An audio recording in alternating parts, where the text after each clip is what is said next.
पंथीयांचा आखाड पाणी कार्यक्रम हा आता नांदेड जिल्ह्यातील एका सीमावर्ती भागामध्ये साजरा होताना पाहायला मिळतो। आखाड पाणी नेमकं म्हणजे काय हे आपण समजून घेण्यासंदर्भात या ठिकाणी तृतीय पंथीयांचे जे गुरु आहेत ते आपल्या सोबत आहेत।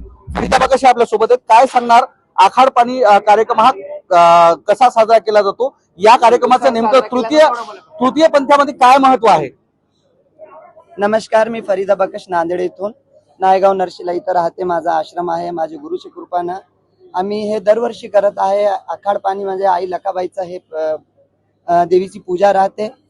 तर या निमित्तानं आम्ही जेवढे बी आपले देशवासी आहे, जेवढे आमचे नांदेड जिल्ह्याचे आम्हाला मानणारे जे लोक आहेत त्यांच्यासाठी आम्ही खूप प्रार्थना करतात देवाला की यांचं सगळ्यांचे लेकर शिकायला आहे त्यांना चांगलं शिक्षण भेटावं, अजून ज्यांचे घरामध्ये लग्न होत नाही त्यांचे लग्न व्हावं। जेवढे समाज आहे सगळे समाजासाठी आम्ही दुआशीस करत आहे। आम्ही आमचे गुरुभाऊ नांदेडमध्ये जेवढे मोठे मोठे गादीवर बसलेले आमचे गुरु, त्यांच्या आशीर्वादानं नांदेड जिल्ह्यातलं प्रत्येक काम आमचं तीर्थपंथी समाज आणि सगळे धर्माला घेऊन कोणताही काम करतात। त्या निमित्तानं आम्ही हे आज आखाड पाणीची पूजा ठेवली। इथं नांदेड जिल्हा आणि हिंगोली जिल्ह्याचे सगळे तीर्थपंथी इथं सहभागी झाले आणि पूजेचा लाभ घेत आहे। आणि खास करून आमचे गावकरी राहुल जिगडेकर मित्रमंडळ यांची खूप मदत आहे। आमची प्रत्येक गोष्टीला क्षणाला आम्हाला खूप मदत करत आहे। आणि नरशीचे नायगावचे लोक तर हे तर खूप आम्हाला देव मानत आहे, कारण की आमचा स्वभाव त्यांना समजमध्ये आलेला आहे की आम्ही कसे आहात काय नाही, एवढंच सांगू शकते दादा। तृतीय पंथीयांचा हा जो आखाड पाणी कार्यक्रम आहे, महाराष्ट्रामधून कुठून किती तृतीय पंथी दाखल झालेले आहेत, एकूण किती लोक आहेत, यांच्यासाठी काय व्यवस्था, हा कार्यक्रम साजरा करण्यासाठी महाराष्ट्रामधून किती तृतीय पंथी या ठिकाणी दाखल झालेले आहेत आणि काय भावना आहेत? ही पिढीची आखाड पूजा असते। ही हर वर्षी आखाड पूजा येते। लक्ष्मी आई मरीचा गाडा वर्षातून हर वर्षी काढावा लागतो। जे गावची विडापिडा जे पण असतं ना, गावामधली जी विडापिडा ती मायबाई जगदंबा घेऊन जाती।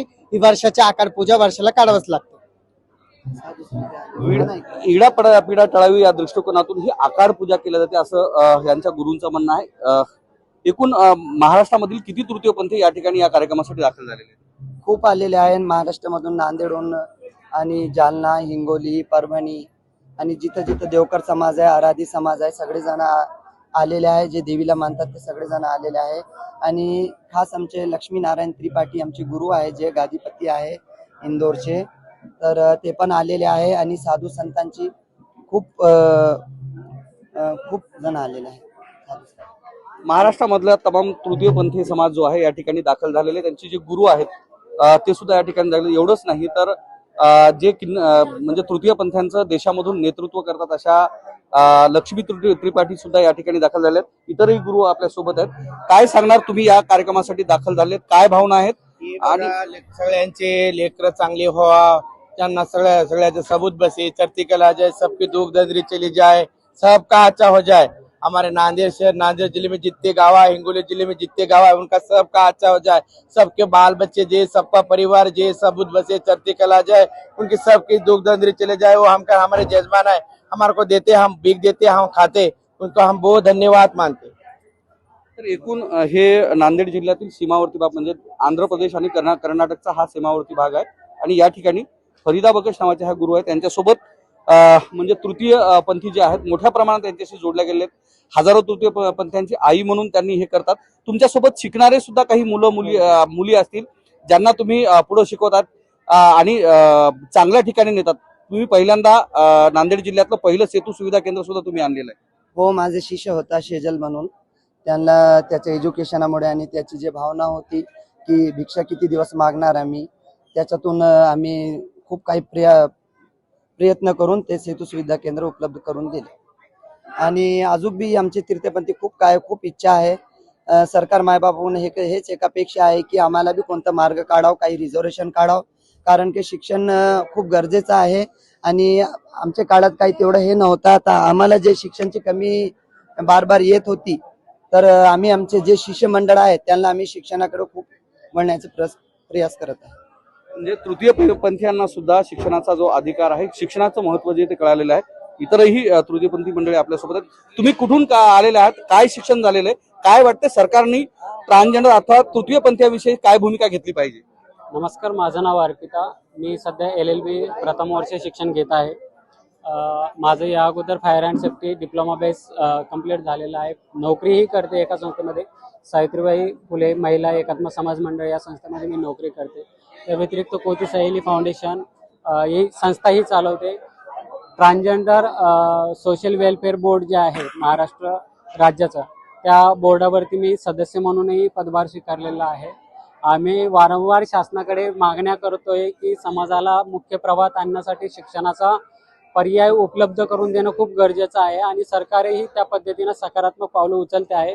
इव्हन सरकारने 2024 मध्ये मोफत शिक्षण योजना ही तृतीयपंथीयांसाठी लागू केली आहे. उच्च शिक्षण आणि तंत्र शिक्षण विभागामध्ये यामध्ये तृतीयपंथीयांना एकही रुपया न भरता मोफत शिक्षण मिळवलं जातं.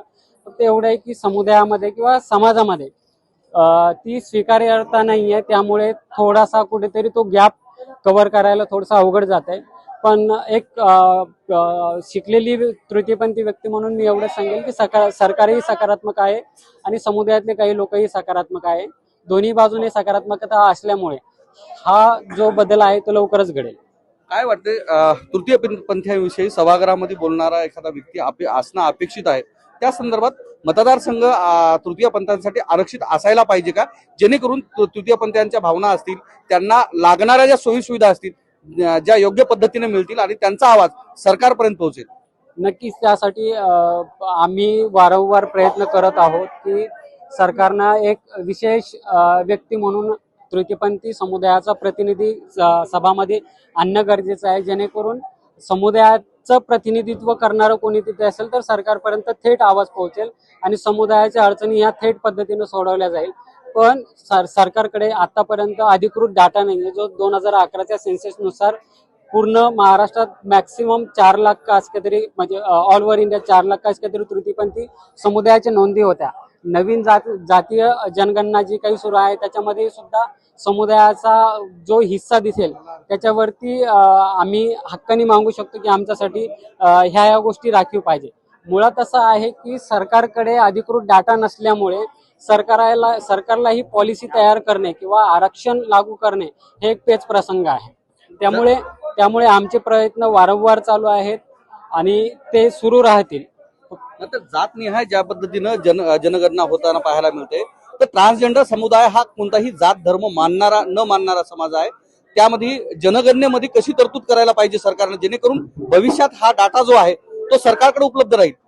तृतीयपंथी समुदाय हा जाती धर्माला मानत नाहीये, पण तो कोणत्या तरी एका विशिष्ट जातीतून आलेला व्यक्ती आहे. समुदाय म्हणून एक संघटित झालेला परंपरा आहे जी गुरु शिष्य परंपरा नावाने ओळखले जाते. पण जर मूळ शोधायला गेलं तर कुठली तरी जात आढळून येते. जोपर्यंत जात दिसून येणार नाहीये किंवा जोपर्यंत समुदायाची अधिकृत आकडेवारी सरकार समोर येणार नाही तोपर्यंत सरकार असं ठोस आरक्षण या पद्धतीचं पाऊल उचलेलं असं काही वाटत नाही.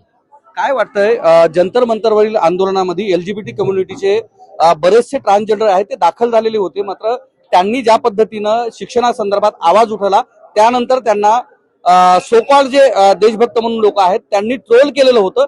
त्या गोष्टीविषयी तुम्हाला काय वाटतं? कशी तुम्ही त्या सगळ्या ट्रोलर्सना विषयी तुमची भूमिका काय आहे? मी याबद्दल जास्त काही बोलणार नाही, कारण मी अशा समुदायातून येते जो समाज आजही रस्त्यावरती भिक्षुकी करतो, सेक्स वर्क करतो, हव्या असल्या जागरण गोंधळ करतो आणि मी अशा पद्धतीचं स्टेटमेंट देणं कुठेतरी माझ्या समुदायाला धोकादायक असू शकेल. त्यामुळे मी या गोष्टीपासून टाळते.